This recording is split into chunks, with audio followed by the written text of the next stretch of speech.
Astaghfirullah wabarakatuh.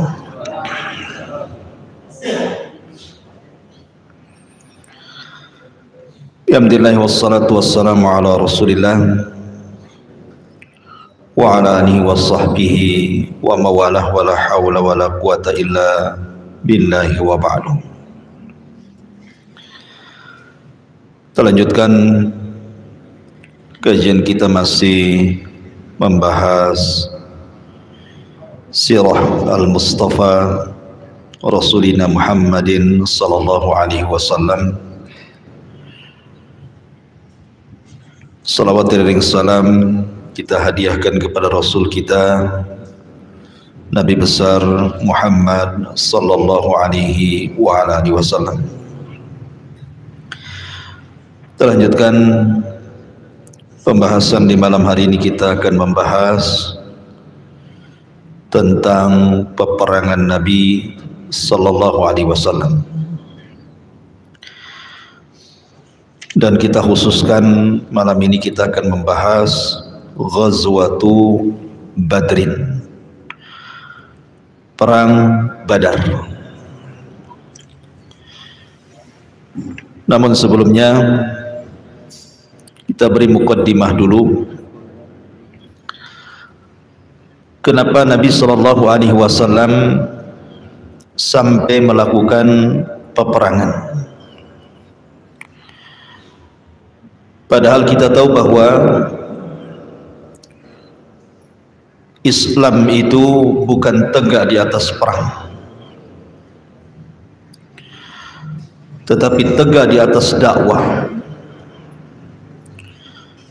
Tetapi karena ada alasan-alasan kenapa Rasul sampai kemudian diperintahkan Allah Subhanahu wa taala untuk berperang, karena ketika Rasul hijrah dari Mekah ke Madinah, permasalahan Rasul dengan orang-orang Quraisy itu tidak berhenti, di mana orang-orang Quraisy itu tetap menanamkan permusuhan dengan Nabi. Padahal Rasul sudah hijrah, sudah tidak tinggal di Mekah lagi kan. Tapi karena orang-orang kafir Quraisy terus merongrong Nabi dan para sahabat Nabi, makanya kemudian terjadilah pensyariatan kita perang. Saya akan contohkan ketika salah seorang Ansar yang bernama pemimpin Ansar, ini harus ada ganjel ini ya. Pemimpin Ansar namanya Sa'd bin Ubadah radhiyallahu anhu, atau Sa'd bin Mu'adz salah satu pemimpin daripada pemimpin Ansar dari kabilah Aus, melaksanakan haji atau umrah menuju Mekah. Kita tahu bahwa Sa'd bin Mu'adz ini berteman baik dengan Abu Safwan Umayyah ibn Khalaf. Umayyah ibn Khalaf ataupun kunyahnya Abu Safwan. Lah Abu Safwan sendiri atau Umayyah ibn Khalaf adalah pembesar dari pembesar Quraisy, sama dengan Abu Jahal dan yang lainnya. Tetapi semasa jahiliyah, Abu Safwan Umayyah ibn Khalaf ini apabila berdagang menuju Syam, maka terkadang singgah di rumah pemimpin Ansar namanya Sa'd bin Mu'adz di zaman jahiliyah, sehingga pertemanannya itu masih ada walaupun Sa'd bin Mu'adz sudah masuk Islam. Sehingga ketika Sa'd bin Mu'adz ini berangkat ke Mekah untuk umrah, dia singgah di rumah Umayyah ibn Khalaf, bahkan diantar umrah oleh Umayyah ibn Khalaf. Ketika dua-duanya sedang tawaf, berjumpa dengan Abu Jahal, Fir'aunnya umat ini. kemudian mengancam Sa'ad ibn Mu'adz dan mengatakan, "Ama wallah laula annaka ma'a Abi Safwan ma raja'ta ila ahlika salimah." Sa'ad, untung kau umrah sama Umayyah ibn Khalaf. Coba kalau engkau umrah sendirian, maka engkau tidak akan kembali kepada keluargamu dengan selamat. Perkataan Abu Jahal kepada Umayyah ibn Khalaf ini, Abu Safwan ini, ataupun perkataan Abu Jahal kepada Sa'ad ibn Mu'adz ini tentu ancaman kepada kaum muslimin. Padahal kaum muslimin sudah berada di Madinah. Apalagi Sa'ad ibn Mu'adz bukan orang Mekah, dia orang Madinah, hanya datang untuk umrah. Tapi karena dia masuk Islam, masuk ke agama Nabi SAW, Abu Jahal masih tetap melakukan permusuhan, mengancam orang-orang Madinah yang umrah ke Mekah, diancam nyawanya. Sehingga kemudian ada beberapa orang-orang Quraisy itu yang kemudian juga melakukan pembunuhan dan pembakaran beberapa kampung-kampung di dekat Yathrib yang dihuni oleh kaum muslimin. Dari sinilah maka kemudian masih nampak permusuhan antara orang kafir Quraisy dengan Nabi SAW yang sudah menetap di Madinah. Ditambah-tambah kemudian kaum muslimin mendengar bahwa ada rombongan dagang yang dipimpin oleh Abi Sufyan ibn Harb menuju Syam, membawa dagangan penduduk Mekah yang sangat banyak sekali, dan tidak bawa pasukan kecuali hanya 40 orang saja. Nabi mendengar, maka Nabi SAW kemudian bermusyawarah dengan para sahabat, terutama orang-orang muhajirin, untuk merampas harta Abi Sufyan. Bukan tidak ada alasan, karena ketika para sahabat hijrah dari Mekah ke Madinah, harta mereka kan dirampas orang-orang Quraisy. Rasul ingin mengambil hak kembali. Ingat satu kisah yang ma'ruf dari sahabat namanya Suhaib Ar-Rumi. Suhaib Ar-Rumi ini orang Romawi. Dia hijrah dari Romawi ke Mekah hanya ingin beriman dengan Nabi akhir zaman, karena dia mendengar dari uskup-uskup di sana bahwa akan muncul seorang Nabi. Berangkatlah Suhaib Ar-Rumi dari Romawi menuju Mekah, dan belakangan berjumpa dengan Rasul dan masuk Islam. Suhaib Ar-Rumi ini orang kaya, pandai berdagang, lambat laun tinggal di Mekah itu rupanya menjadikan dia orang kaya di Mekah. Ketika dia hijrah dari Mekah ke Madinah, dihadang oleh tentara Quraisy di jalan. Kemudian terjadi perundingan, kalau seandainya Suhaib Ar-Rumi mau menyerahkan seluruh hartanya, dia boleh pergi ke Madinah tanpa membawa harta sedikit pun. Akhirnya kemudian Suhaib Ar-Rumi, daripada nyawanya terancam, diberikan semua kekayaannya kepada orang-orang Quraisy. Akhirnya dia berangkat tanpa harta dari Mekah ke Madinah, padahal orang kaya tuh. Jibril datang kepada Nabi SAW memberitahu bagaimana Suhaib Ar-Rumi sudah mengorbankan hartanya. Ketika sampai saja Suhaib ke Madinah, apa Rasulullah mengatakan? Rabiha bai'u Abi Yahya. Semoga beruntung jual beli wahai Abi Yahya, karena dia menyerahkan seluruh kekayaannya kepada orang-orang Quraisy, dan dia rela berkorban tanpa harta menyusul Rasul hijrah dari Mekah ke Madinah. Dia sudah berjual beli dengan Allah. Makanya Rasul mengatakan Rabiha bai'u Abi Yahya. Semoga Allah memberikan keuntungan atas jual beli Abi Yahya, maksudnya Suhaib Ar-Rumi. Dari kisah Suhaib Ar-Rumi ini mengetahui bahwa banyak harta-harta para sahabat dirampas oleh orang-orang kafir Quraisy ini. Makanya ketika Rasul mendengar Abi Sufyan membawa dagangan dari Quraisy, dengan dagangan yang sangat banyak dan pengawalnya tidak banyak, hanya 40 orang. Maka Rasul pun mengumpulkan orang-orang Muhajirin dan orang-orang Ansar.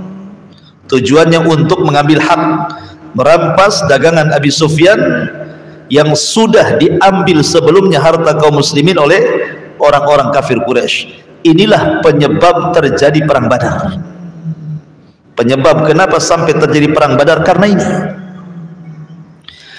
Abi Sufyan ini sebelum masuk Islam tentunya ya. Nanti Abi Sufyan kan belakangan masuk Islam juga, tapi jauh hari setelah Fatu Mekah. Abi Sufyan ini orang cerdas. Dia orang kaya, orang cerdas, orang berpendidikan gitu kan. Dia tahu bahwa pasti perjalanannya penuh dengan risiko. Karena bagaimanapun, mau tidak mau, setiap orang yang dagang dari Mekah menuju Syam harus lewat Madinah masalahnya. Karena tidak ada jalan lain. Sehingga Abi Sufyan ini mengirim mata-mata. Dikhawatirkan akan terjadi apa-apa dengan dagangannya.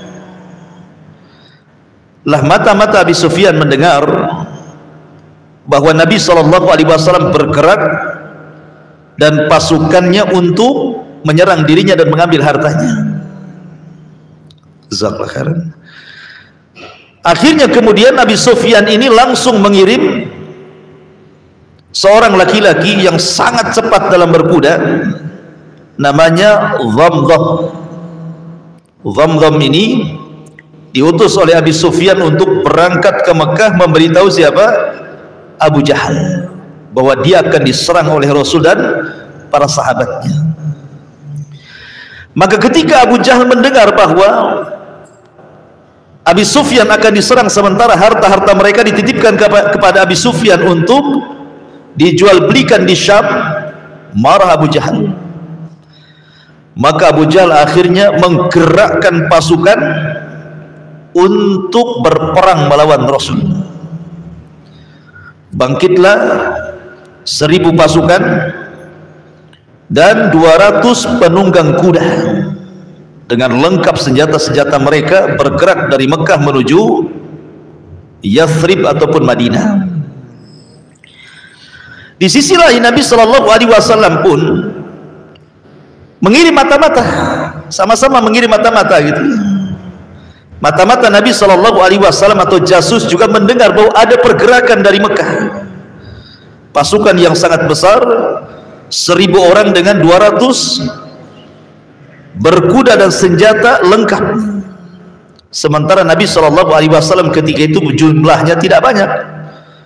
Ada yang mengatakan tentara Nabi SAW jumlahnya hanya 314 orang, sama dengan tentara Talut ketika melawan Jalut, hanya 314 orang sampai 340-an antara sekitar itu, dan 2 penunggang kuda serta 60 ekor unta.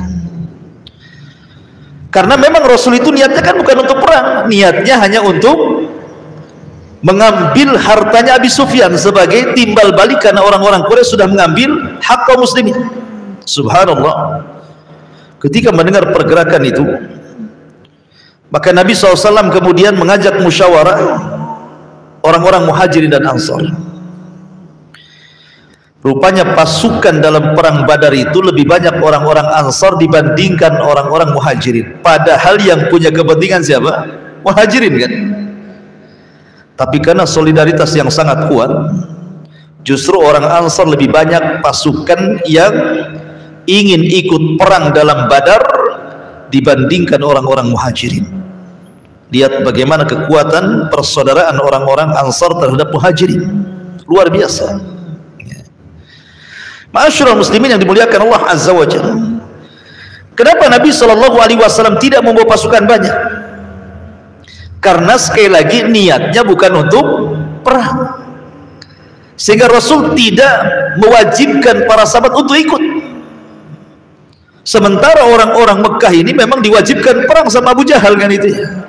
Sehingga semua kabilah terlibat kecuali Abu Lahab, nggak ikut dia, mengecut Abu Lahab.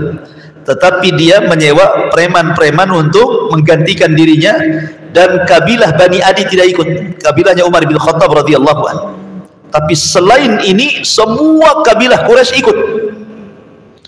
termasuk yang ikut di dalamnya adalah menantu Rasul, ikut dalam barisan Abu Jahal. Siapa?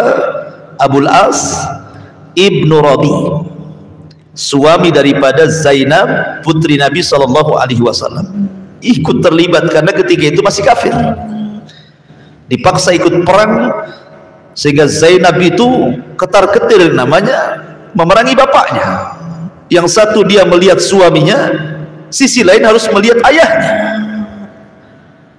Dua-duanya khawatir kan gitu ya. Ma'asyiral muslimin yang dimuliakan Allah Azza wa Jalla, intinya bahwa secara kekuatan dari pihak Nabi SAW dipimpin oleh pertama Nabi SAW, yang kedua Hamzah ibn Abdul Muttalib, yang ketiga Abu Bakar Siddiq radhiyallahu an, yang keempat Umar bin Khattab radhiyallahu an, dan yang terakhir Ali bin Abi Thalib. Ini pemimpin-pemimpin Islam dalam perang Badar. Adapun dari kubu orang-orang Quraisy, pertama Abu Jahal Amr ibn Hisham atau dikenal dengan Abul Hakam, kemudian Utbah ibn Rabi'ah, kemudian Umayyah ibn Khalaf. Kemudian secara kekuatan pasukan, kaum muslimin hanya membawa 314 orang sampai 340 orang dan 2 kuda, 2 penunggang kuda. Sementara dari pihak orang-orang Quraisy 1000 pasukan dan 200 penunggang kuda.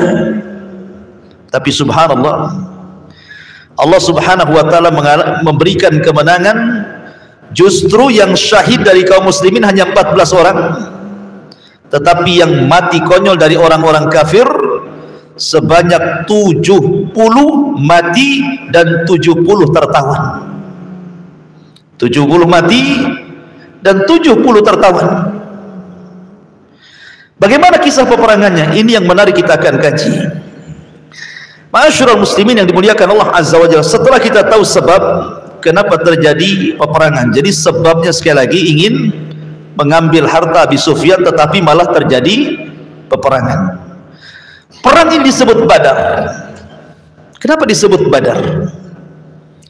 Badar itu satu tempat yang di situ banyak sumur, di situ banyak pohon kurma, di situ banyak pohon-pohon yang lainnya, dan ada beberapa rumah yang tinggal di situ, sementara dikelilingi oleh bukit dan gunung.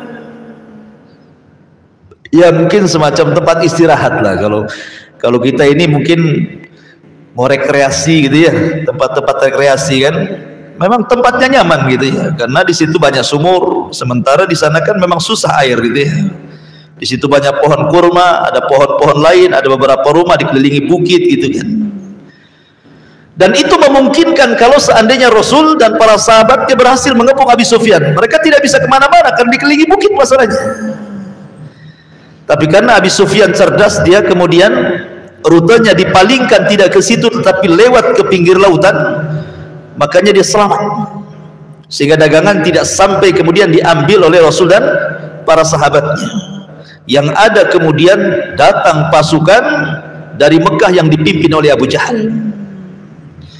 Nabi SAW sebelum perang bermusyawarah dengan para sahabatnya.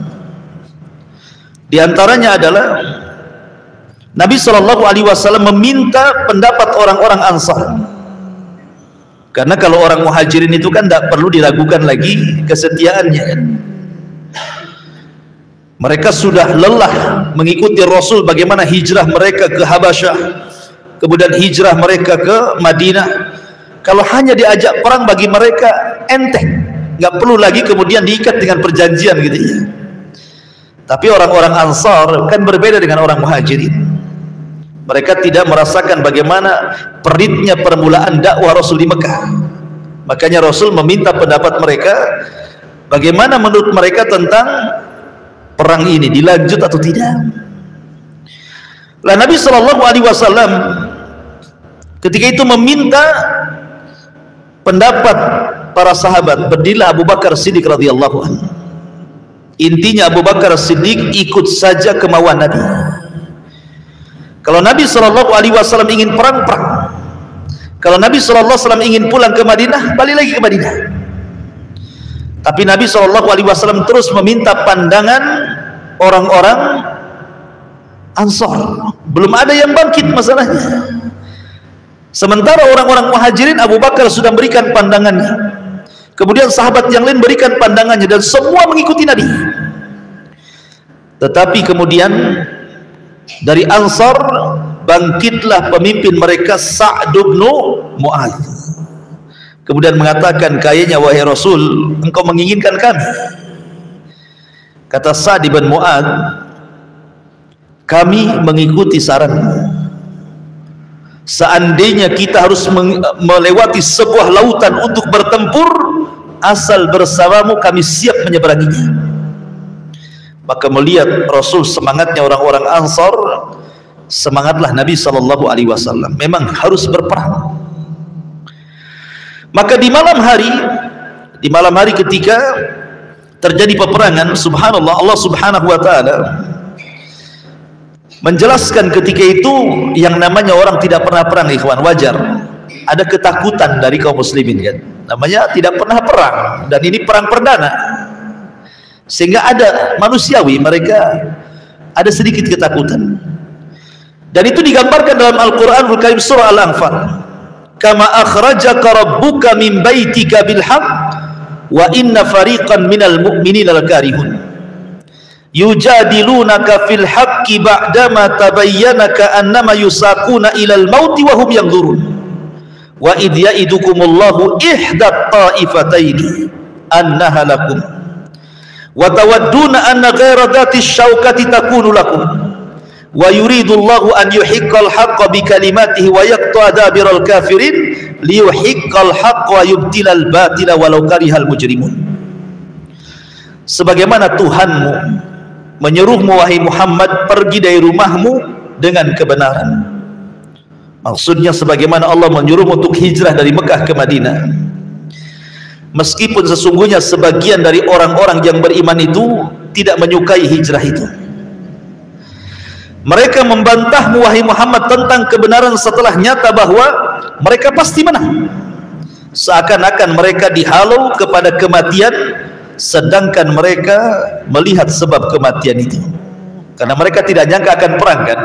Diajak untuk merampas harta Abi Sufyan, tahu-tahu dihadapkan dengan peperangan. Dan ingatlah ketika Allah menjanjikan kepadamu wahai Muhammad bahwa salah satu dari dua golongan yang kamu hadapi adalah untukmu, ini kemenangan.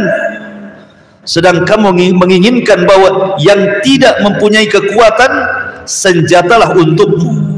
Tetapi Allah hendak membenarkan yang benar dengan ayat-ayatnya dan memusnahkan orang-orang kafir sampai ke akar-akarnya, agar Allah memperkuat yang hak Islam dan menghilangkan yang batil kesyirikan, walaupun orang-orang yang berdosa, orang musyrik itu tidak menyukainya.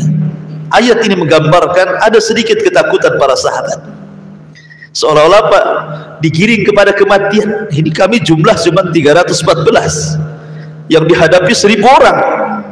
Manusiawi ya. Ma'asyiral muslimin yang dimuliakan Allah Azza wa Jalla. Tetapi ketika di malam hari besoknya terjadi peperangan, tiba-tiba kemudian hujan yang tidak pernah ada hujan. Dan subhanallah para sahabat bisa tidur dengan nyenyak malam itu. Coba kalau seandainya antum ada masalah berat gitu ya, saya kira antum tidak akan bisa tidur kan.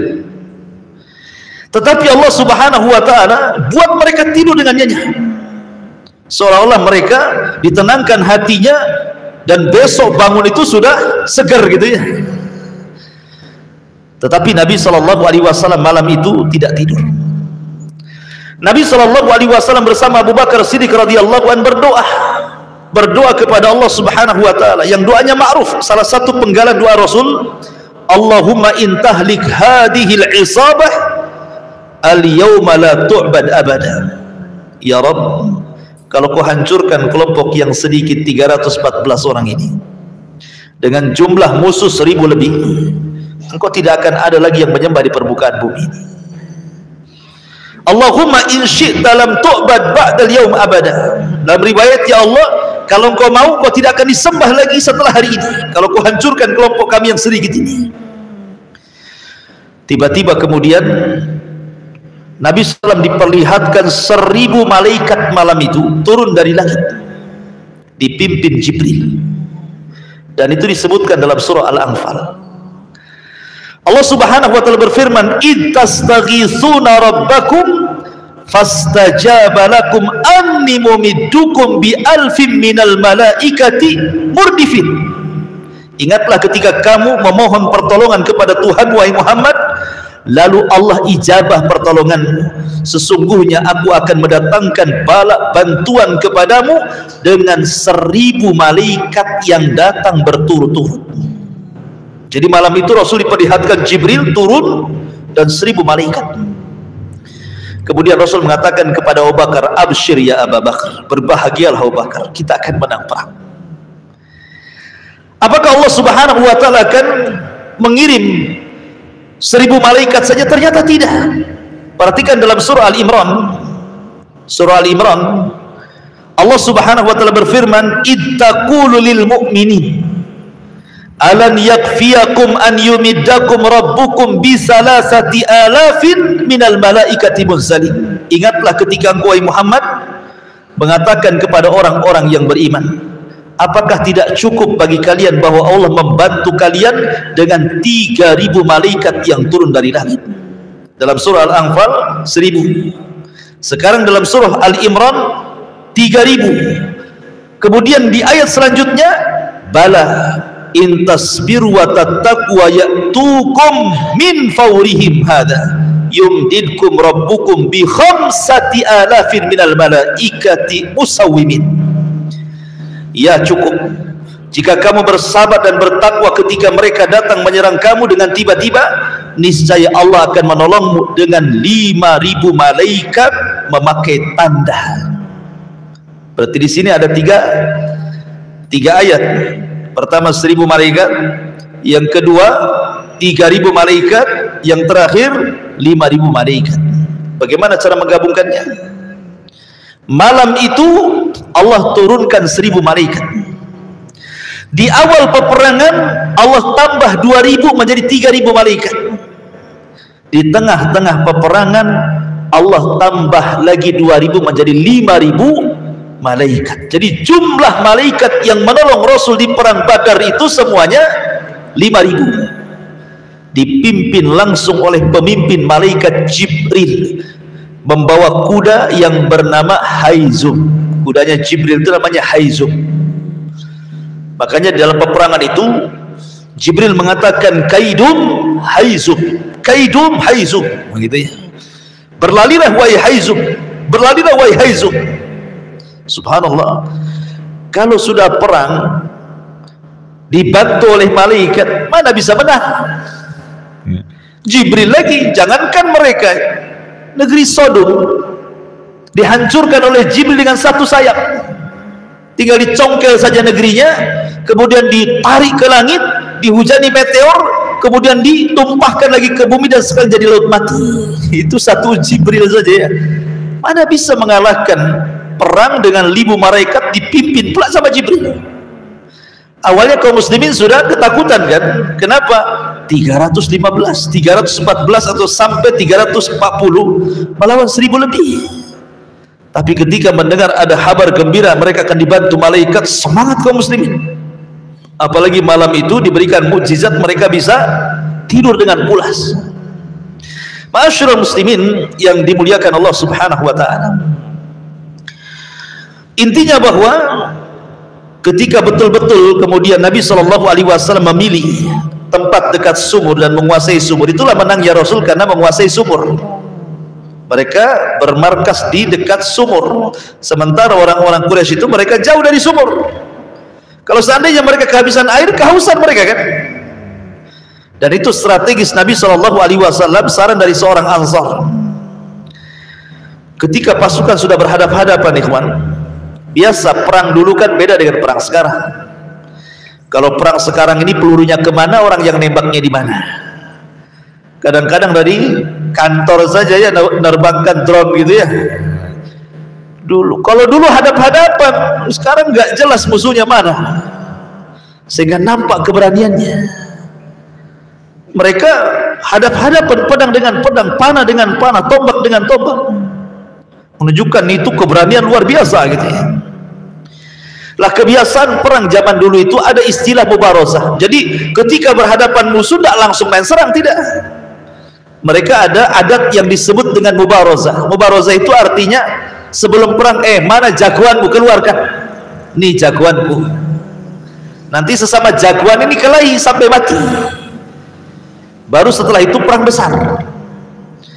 Lah ketika itu orang-orang musyrik mengeluarkan 3 pendekar mereka.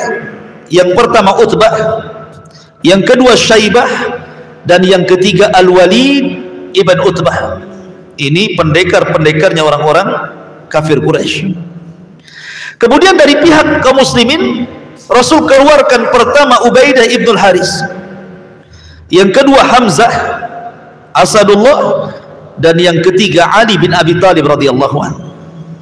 Subhanallah, di awal mubarazah ini Hamzah berhasil membunuh Syaibah dan Ali berhasil membunuh Al-Walid. Kemudian terakhir Ubaidah ibn Haris berhasil membunuh Syaibah, Utbah. Lah dari sini menunjukkan bahwa di awal peperangan kaum muslimin sudah menang. Karena bagaimanapun nih kalau jagoan-jagoan mati ini sedikit banyak itu membuat ciut masalahnya. Makanya ketika Talut melawan Jalut, ketika itu kan pasukan Talut itu banyak.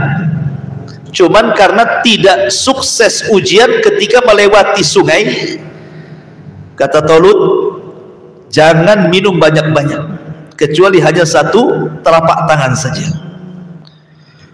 Tetapi kebanyakan tentara yang ribuan itu malah karena udah lama berjalan, minum pula banyak-banyak gitu ya. Lemas, mereka tidak sanggup jalan. Sehingga yang berhasil mengikuti Talut itu hanya 314 orang dari ribuan pasukan itu. Ketika melihat pasukan Jalut yang gede-gede raksasa itu, ciutlah pasukan Talut ini. Padahal ini sudah orang pilihan nih. Gimana orang-orang yang bukan pilihan ya kan itu. Akhirnya Talut mengatakan, siapa yang bisa mengalahkan Jalut, maka dia akan kunikahkan dengan putriku.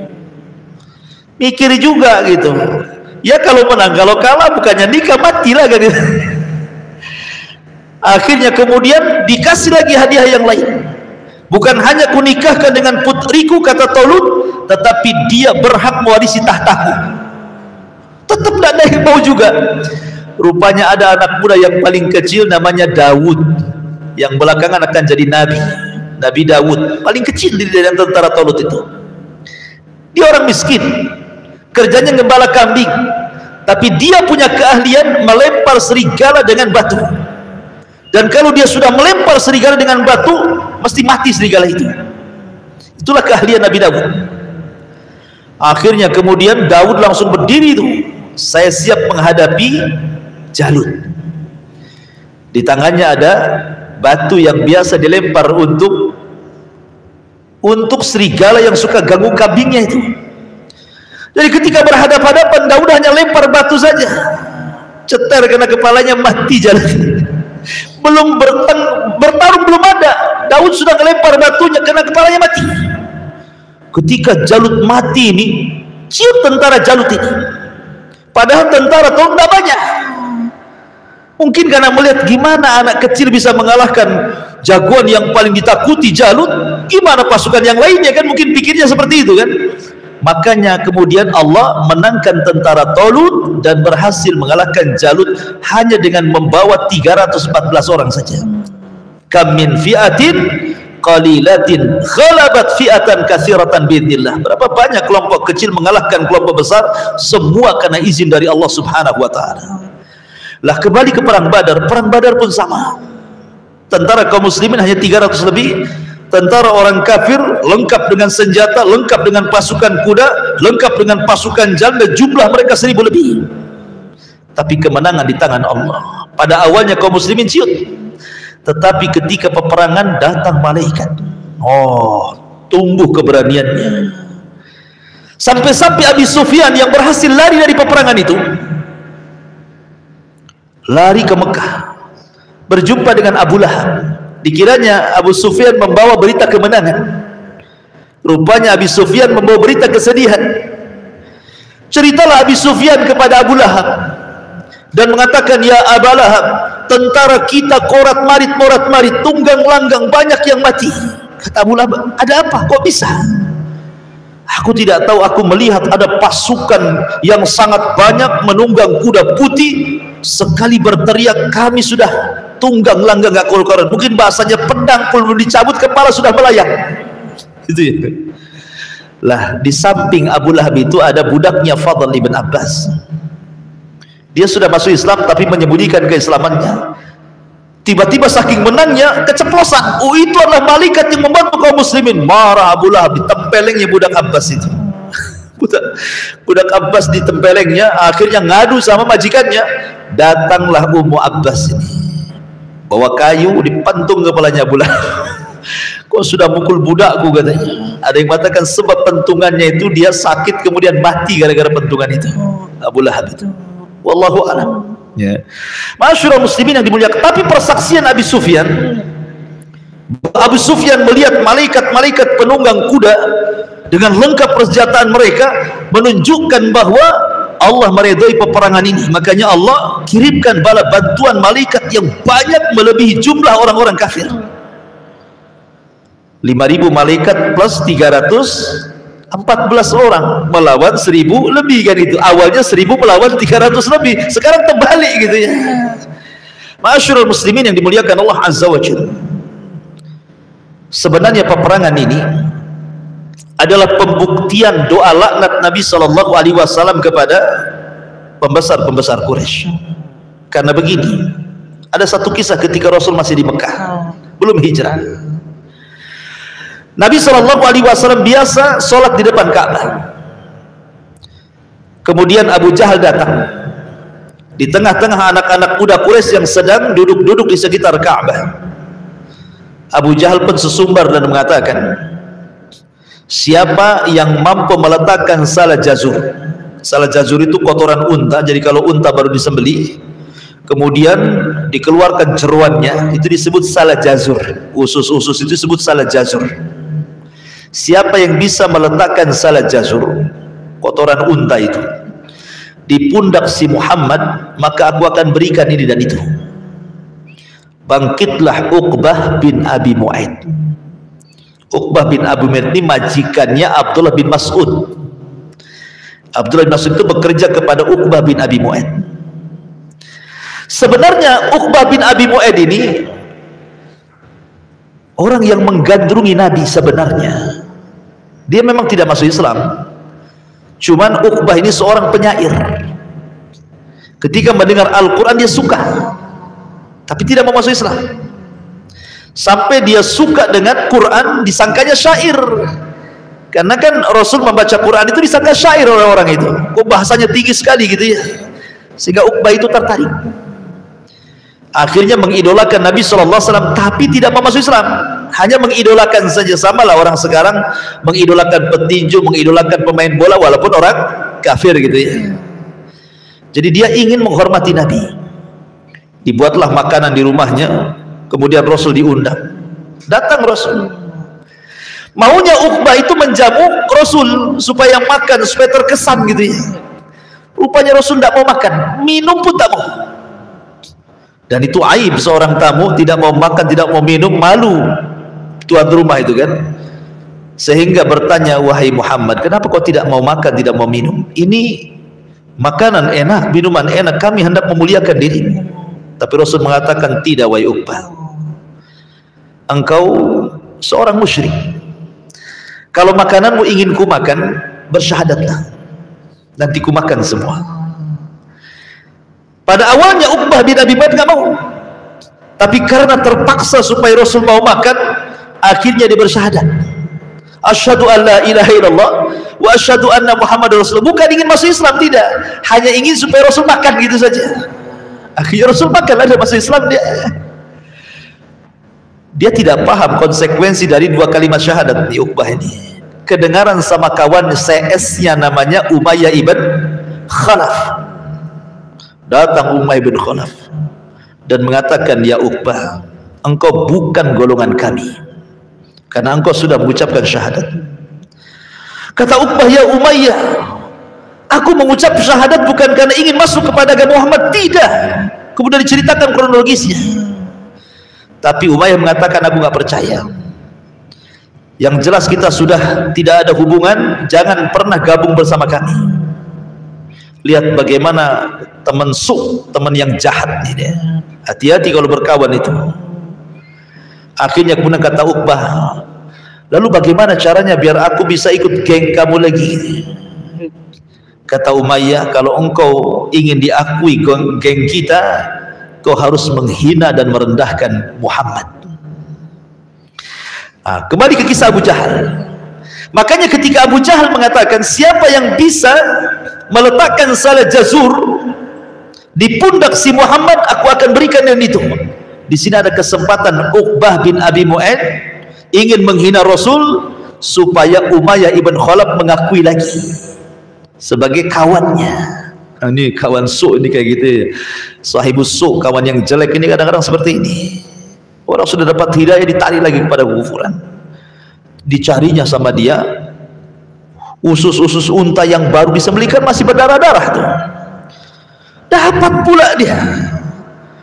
Dibawanya kemudian betul-betul ketika Rasul sedang sujud, diletakkan tuh salah jazur di pundak Rasul sallallahu alaihi wasallam. Anda bayangkan, masih penuh dengan kotoran darah gitu di pundak Nabi SAW, dan Rasul tidak bangkit dari sujudnya kecuali setelah datang putrinya Fatimah bintu Rasulullah SAW. Sama Fatimah dibersihkanlah punggungnya bapaknya itu, sampai ketika sudah tidak ada lagi kotoran di pundaknya, Rasul bangkit dari sujud kemudian menyelesaikan sholatnya. Fatimah menangis. Kemudian Fatimah mengatakan kepada abinya Rasul kita Muhammad SAW, ya abati ud'u ila haula, doakan kepada mereka kecelakaan, laknat mereka. Jadi Fatimah minta bapaknya melaknat mereka. Akhirnya Nabi SAW menuruti kata-kata Fatimah dan menyebutkan satu persatu orang yang menghinanya. Allahumma al'an Abu Jahal, Allahumma al'an Uqbah, Allahumma al'an Umayyah, Allahumma, dilaknat semuanya yang hadir di situ. Ingat, doa orang yang dizalimi pasti mustajab. Ini kan dizalimi, Rasul dizalimi. Jangankan Rasul, antum saja dizalimi, mustajab doa antum. Wala tahsabannallahu ghafilan amma ya'malu zalimun. Jangan kau sangka Allah diam dan lalai terhadap orang-orang yang zalim itu. Tidak. Allah itu pasti berdiri bersama orang-orang dizalimi, walaupun yang dizalimi orang kafir. Apalagi yang dizalimi Nabi. Subhanallah, doa Nabi mustajab. Kapan Allah ijabah doanya? Di perang Badar. Semua yang menghina Rasul kala itu, sampai Uqbah bin Abi Mu'aid kemudian meletakkan salah jazur ketika Rasul sujud, semua mati di perang Badar, dan matinya mengenaskan. Termasuk Uqbah bin Abi Mu'aid tertangkap sebagai tawanan, kemudian dia disalib di pohon, kemudian dia pun dirajam di pohon itu, dan dia orang yang pertama disalib dalam Islam karena dia menghina Nabi SAW. Ma'asyiral muslimin yang dimuliakan Allah Azza wa Jalla. Jadi intinya bahwa perang Badar ini perang kekalahan orang-orang musyrik. Kenapa? Karena semua pembesarnya mati di situ, kecuali Abi Sufyan masih hidup, dia karena bisa lari. Makanya Abi Sufyan inilah yang membalas dendam kekalahan di perang Badar. Terjadilah perang Uhud, dan betul-betul kaum muslimin kalah di perang Uhud ini. Wa tilkal ayyam nudawiluha bainan nas. Terkadang hari itu diputar, kadang menang, kadang kalah, wajar. Sebenarnya di perang Uhud juga Rasul itu pasti menang sebenarnya kalau seandainya 40 pemanah itu tidak turun, sehingga bermaksiat akan ucapan Nabi SAW, jangan turun apapun yang terjadi. Tapi karena melihat ghanimah mereka turun. Malaikat yang hendak membantu pergi lagi, maka mengalami kekalahan di perang Uhud. Nah, nanti ceritanya panjang perang Uhud. Kita kembali ke perang Badar. Intinya bahwa perang Badar ini dimenangkan salah satunya karena juga Rasul dizalimi orang-orang itu, dan Rasul mendoakan laknat dan Allah ijabah di perang Badar. Taib, kematian pemimpin orang-orang kafir Quraisy siapa? Abu Jahal. Abu Jahal ini mati dihinakan karena dibunuh oleh anak kecil. Seorang jenderal dibunuh sama anak kecil. Siapa yang membunuh Abu Jahal? Dua anak kecil, namanya Mu'adz dan Mu'awwadz, kedua-duanya putra Afra, anak remaja, belum terlatih perang, ya usianya 15-16 tahun. Sementara Abu Jahal dikenal jenderal, pemimpin perang. Ketika Mu'adz dan Mu'awwadz ini ikut terlibat dalam perang, dia berjumpa dengan Abdurrahman ibn Auf radhiyallahu anhu. Kemudian kata Mu'adz dan Mu'awwadz ini, wahai ammi, mana yang namanya Abu Jahal itu? Karena kan nggak kenal Abu Jahal siapa, anak kecil ini kan, ketemu aja nggak pernah. Yang mana satu yang namanya Abu Jahal itu? Kata Abdurrahman bin Auf, kamu lihat orang itu yang ada tanda di kepalanya, itulah Abu Jahal katanya. Akhirnya dua remaja ini langsung mendekati Abu Jahal dan langsung dua-duanya memukulkan pedang, mati Abu Jahal di tangan dua remaja ini, Mu'adz dan Mu'awwadz, dan dua-duanya putra Afra. Dan ini sebuah kehinaan Iwan dalam peperangan. Masa seorang jenderal kalah sama anak-anak gitu kan, terhina gitu ya. Harusnya jenderal lawan jenderal lah kan itu. Masa jenderal lawan sama anak-anak kalah pula kan itu. Itu menunjukkan kehinaan dalam sebuah peperangan. Dihinakan oleh Allah Subhanahu wa taala Abu Jahal, dan ini bukti ijabah doa Nabi sallallahu alaihi wasallam ketika melaknat Abu Jahal, ketika menyuruh Uqbah untuk meletakkan salah jajur di pundak Rasul saat sujud. Ma'asyiral muslimin yang dimuliakan Allah Subhanahu wa taala. Maka akhirnya terjadilah perang Badar yang luar biasa, dan Allah Subhanahu wa taala menangkan dalam perang ini sehingga berhasil membunuh orang kafir 70 orang mati konyol, kemudian yang 70-nya tertawan. Tapi orang-orang yang beriman tidak banyak, hanya 14 orang saja yang mati syahid. Lalu apa yang terjadi setelah penawanan yang 70 orang ini? Celakanya lagi, dari 70 orang yang ditawan ini kembali bahwa menantu Rasul ada di situ ketahuan. Abul As bin Rabi ikut tertawan. Ya. Tapi Zainab di Mekah mendengar Rasul ayahnya menang, senang dia. Cuma satu sisi suaminya ketahuan gitu ya, sedih lagi kan itu. Apalagi ketika itu Nabi Shallallahu Alaihi Wasallam meminta pendapat para sahabat. Di situ ada Abu Bakar, di situ ada Umar, di situ ada Abdullah ibn Rawahah.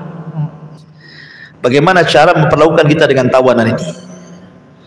Katanya Abu Bakar, ya Rasul, di antara tawanan-tawanan itu kan masih ada kerabat kita. Sebaiknya jangan dibunuh, ditebus saja. Umar beda lagi, Rasul, nggak ada hubungan kita dengan mereka, karena mereka sudah memerangi Allah dan Rasulnya, penggal leher mereka. Abdullah ibn Rawahah berpendapat juga, sebaiknya kita bawa saja tawan ini ke atas gunung, kita bakar sampai mati. Jadi antara Umar dengan Abu Ubaidah setuju dibunuh, tapi dengan cara yang berbeda gitu ya, kecuali Abu Bakar lembut. Makanya kemudian Nabi SAW tidak menjawab, cuma Nabi SAW memuji Abu Bakar, Umar, dan Abdullah ibn Rawahah.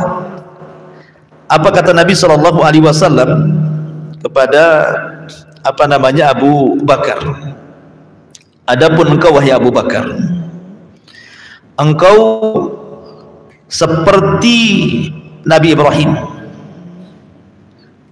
di mana Nabi Ibrahim itu mengatakan di dalam Al-Quranul Karim tentang pujian kepada bapaknya. Ibrahim itu kan mendoakan bapaknya untuk diampuni dosanya kan, tapi Allah tolak setelah tahu bahwa bapaknya mati kafir.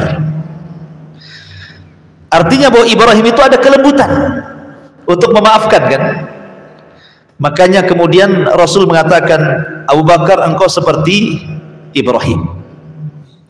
Umar, kau seperti Nuh. Kenapa Nuh? Karena Nuh mendoakan kecelakaan dan mengatakan, Rabbila tadar alal kafirina minal ardi dayyar. Ya Rabb, jangan kau sisakan jiwa orang kafir kecuali kau binasakan. Nah, kamu seperti Nuh, kamu seperti Ibrahim, kata Nabi kan. Tapi kemudian belakangan ide Abu Bakar yang diambil oleh Rasul, walaupun sebenarnya ide Umar dikuatkan oleh wahyu. Turun ayat, maka nalin Nabi, tidak layak bagi Nabi itu an yakuna asra, untuk memiliki tawanan. Tidak boleh bagi Nabi itu punya tawanan. Maknanya bahwa harus dibunuh semuanya gitu ya. Jadi Allah menguatkan pendapat Umar, tetapi Rasul memilih pendapat Abu Bakar, karena penguat Al-Quran ini belakangan setelah Rasul mengambil pendapat Abu Bakar masalahnya. Ketika itu kemudian Nabi SAW membuat peraturan pertama, tebusan. Kalau bisa nebus, tebus. Kalau tidak bisa ditebus, 2. Kalau dia bisa baca tulis, maka mereka harus mengajari anak-anak kaum muslimin baca dan tulis. Kalau mereka tidak bisa baca tulis dan tidak bisa ditebus, jadi budak dia.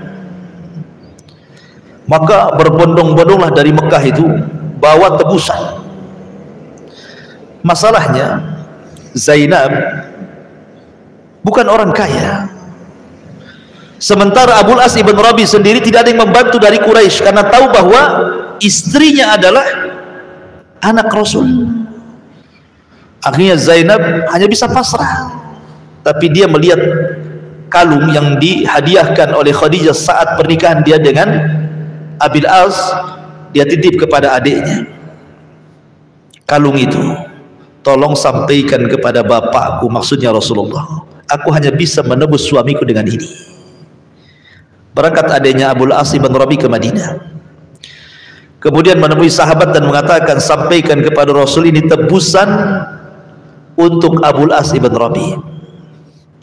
Dibawalah oleh Rasul ke sahabat di hadapan Rasul, ya Rasulullah, ada tebusan untuk Abul As ibn Rabi. Kaget, kenapa? Karena istrinya anaknya. Kemudian Rasulullah SAW paham Zainab tidak bisa nebus, dia nggak punya duit, sehingga Rasul bertanya, mana tebusannya? Kemudian diambillah satu kresek, mungkin bahasa kita gini, satu kantong. Ketika diambil isi kantong itu rupanya kalung. Rasulullah SAW tahu itu kalung siapa? Itu kalung istrinya Khadijah yang dihadiahkan kepada Zainab waktu menikah dengan Abul As ibn Rabi. Sehingga Sallallahu Alaihi Wasallam teringat lagi dengan Khadijah, istri yang dicintainya. 1 tahun Rasul sedih, makanya tahun kematian Khadijah disebut Abul Hazni, tahun kesedihan. Jadi Rasul tiba-tiba menangis, dia teringat dengan Khadijah, teringat dengan Zainab. Sehingga sahabat kemudian bertanya, ada apa dengan engkau wahai Rasul? Kenapa kau menangis? Maka Nabi SAW kemudian memberitahu kalung yang di tangannya. Tahukah apa ini? Sahabat mengatakan, itu kalung wahai Rasul. Ya, tahukah sejarahnya? Hadzal iqdu, kata Rasulullah, ahdat Khadijah li Zainab yauma zafafiha. Ini kalung, kata Rasulullah, Khadijah menghadiahkan kepada Zainab saat dia menikah dengan Abul As ibn Rabi.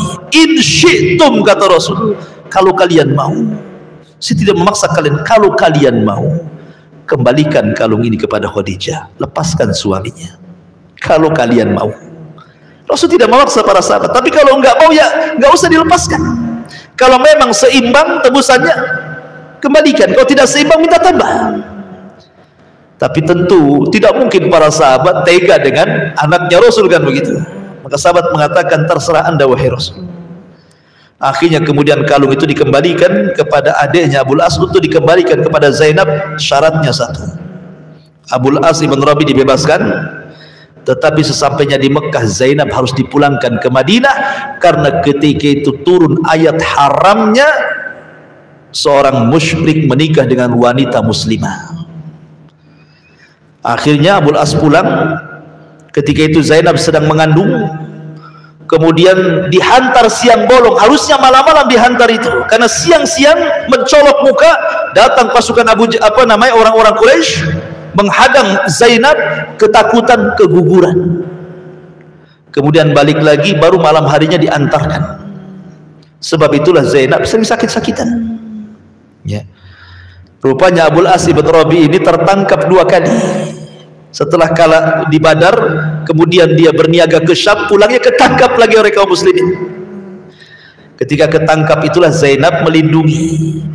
Kemudian Rasul memaafkan, dipulangkan bersama dagangannya. Setelah dipulangkan ke Mekah, dagangan-dagangan orang Quraisy, dia pun kembali ke Madinah. Kemudian dia masuk Islam. Setelah dia masuk Islam tidak lama dengan Zainab, Zainab pun meninggal dunia. Karena sedih karena kematian Zainab, Abul As setahun setelahnya menyusul Zainab, meninggal juga.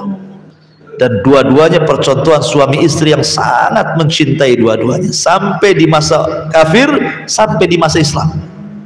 Dan di sini ada faedah fikih bahwa kalau dulu ada orang kafir yang menikah, anggaplah bukan orang ahli kitab, orang Hindu kah, orang Buddha, sudah menikah, kemudian dua-duanya masuk Islam, tidak perlu ada pernikahan baru, sudah dianggap sah. Dalilnya di sini Abul As dengan Zainab kan. Abul As musyrik. Dalam Islam dilarang, tidak boleh laki-laki musyrik menikah dengan wanita muslimah. Tapi ketika Abul As masuk Islam, Rasul tidak mengadakan pernikahan baru. Dan sudah jadi suami istri sampai dua-duanya meninggal dunia. Ma'asyiral muslimin yang dimuliakan Allah Subhanahu wa taala. Itu diantara beberapa cuplikan dari perang Badar. Masih berlanjut perang Badar ini karena masih banyak kisah-kisah yang menarik. Cuman waktunya juga sudah hampir jam 9. Saya kira saya cukupkan sampai di sini. Mudah-mudahan ada manfaatnya. Silahkan kalau ada yang mau bertanya, kita buka tanya jawab sebentar. Mungkin yang nonton di YouTube juga mungkin ya. Silahkan tulis di kolom komentar kalau mau bertanya. Tapi jangan yang sulit-sulit ya. Yang mudah saja biar enak jawabannya. Wallahu a'lam.